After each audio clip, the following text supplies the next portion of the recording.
My name is Gamaliel Moses. They call me Gammy for short. And originally from a small Eastern Caribbean island called Dominica in the West Indies. I moved to the US in 2005. So that's about, 16 years ago.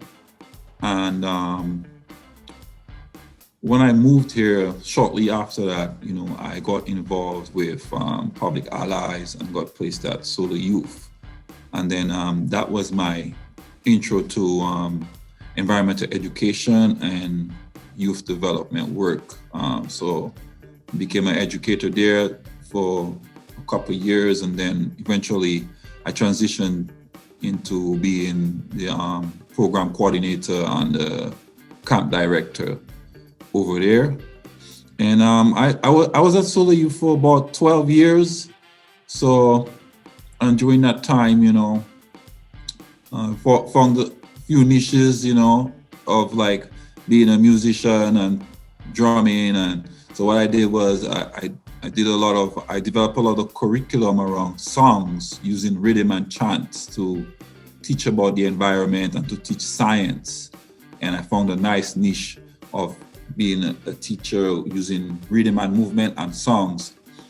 After that, I was connected to New Haven Land Trust as well. I started New Haven Land Trust as a community organizer because, I was very involved in community work within New Orleans. Outside of work, I was very connected to doing a lot of community work. So I worked with Land Trust a bit as a community organizer, connecting people to the community gardens and doing programs for kids within the community gardens. And then shortly after that, at Land Trust, I sort of transitioned to doing environmental education work. We would bus kids from the different schools, and I would do environmental education lessons within the nature preserve. So that's Quinnipiac Nature Preserve and also Long Wharf Nature Preserve. And then I transitioned out of that role to Wexer Grant, where I did some mentorship work. And eventually, after 2 years, I ended up at Elm City Montessori.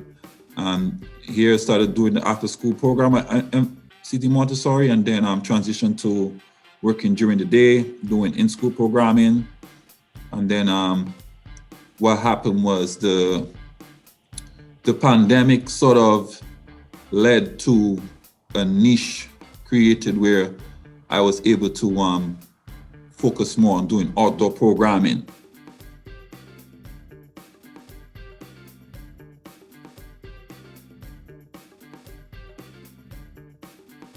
I grew up on an island.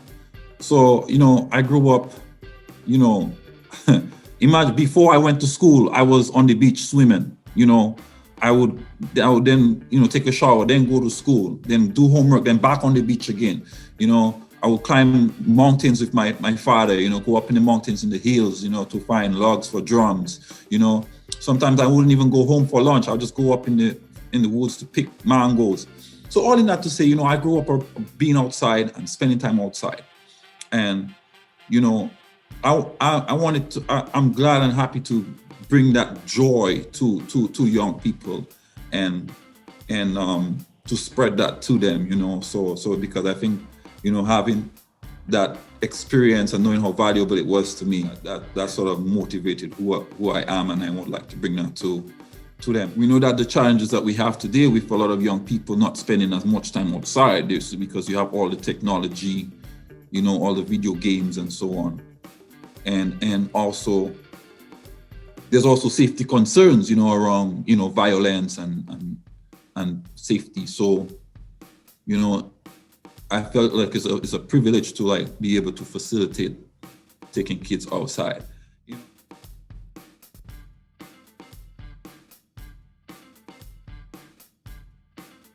We were one of the only schools open at the end of September. So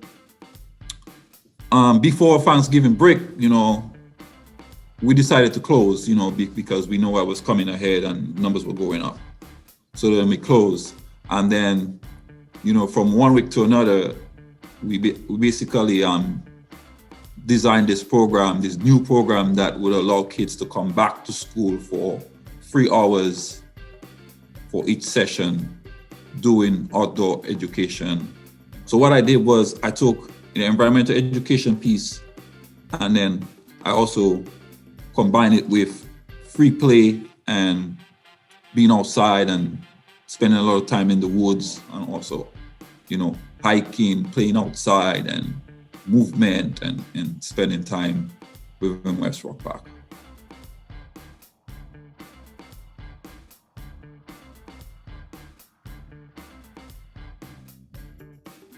Some of the parents have expressed to me that they feel like their children are now themselves because they're in the program. They come home happy and full of joy, rather than because, they were at home for a while with just staring at the screen and being on the computers. And then we offer them this opportunity, and then they came, and then the parents say, they seem like they're right back to themselves now, because now, they're more expressive now, they're full of joy. And, and that just goes to show the value that outdoor, not just outdoor programming, but, programs in itself where kids get to be around each other have. For example, if a kid comes to my program and he has a good time, right, that energy is going to transfer when they go back home, and if they have homework or anything else to do, they're in a mood for that, and they have something to look forward the next day.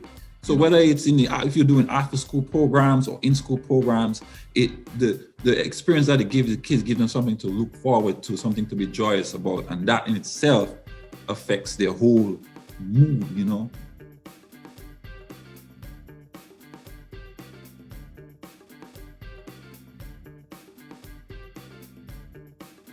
We have a concept that the woods is a very dangerous place to be, and there are animals, wild animals in there that could hurt you and so forth. That is true, but it's more exaggerated. So you have a lot of people that, might not want to send the kids to the woods because, there's those dangers out there. So the way that I worked around challenges like this is just, relationship building with the parents and let them know that, your child is safe, And I remember one time, people were seeing foxes, but they thought it was coyotes, until I saw it for myself that it was foxes roaming around and not coyotes. And I had to explain that to some parents. That, hey, it's not saying that there aren't coyotes out there, but what we've been seeing are foxes. So, so that's one misconception. Another misconception is, like you mentioned, is the cold, that you don't want to be outside cold because you're going to get sick. You're going to get sick. You're going to get sick because you're outside playing in cold weather. So, you have to reason, you have to educate people and let them know, well, actually, outside is actually better because, you have fresh air and it's been active. The main thing about being outside is dressing appropriately, so having the right gear, so having the right layers, making sure you have a good hat to keep all your head, because we lose all our heat through our head, making sure you have mittens instead of regular gloves, because the body heat is better in mittens and it's easier for kids to put on, making sure that your jacket is always zipped up because you have to warm the chest so that it spreads for the rest of the body, and so I teach that to kids and I teach that to parents. How I've teach that to kids before is I've made songs about, this is the what's on song, what's on my head, what's on my chest, what's on my back, teaching them how to dress, making sure that they have the right gear.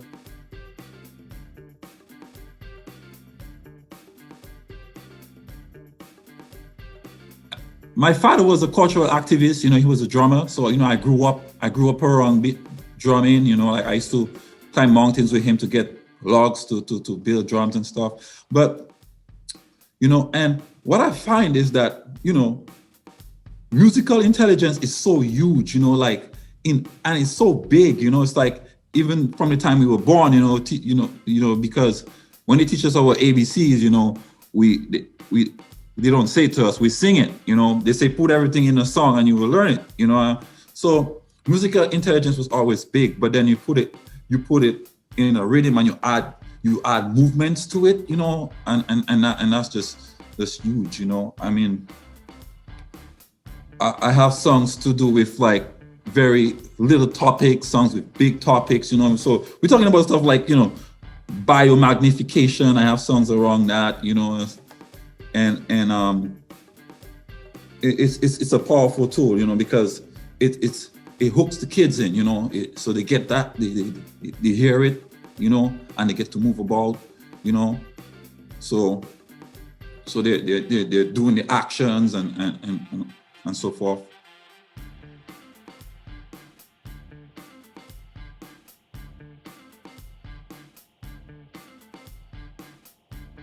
My advice would be, you know, try to be as consistent as possible in the work. You know, that's the only way you can see change is through consistency. You know, and try to be open-minded and flexible and adaptable. You know, and because like anything else, you know, if we're teaching about the environment changes a lot. You know, people attitudes towards the environment changes a lot. So to be flexible and adaptable and you know and connect, you know, connect with other people, connect with other groups, you know, to learn from, you know.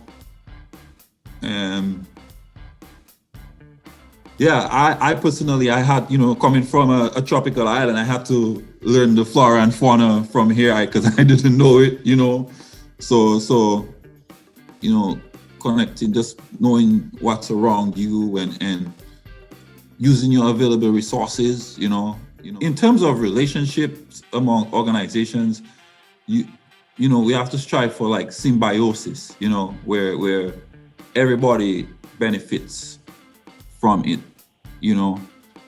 And a lot of times organizations might not want to get involved because it's not as beneficial to them than the other organizations. We all know that unity is strength, you know, we know that, but in practice, everybody's in their own world because a lot of times people are competing for these different funds and you know.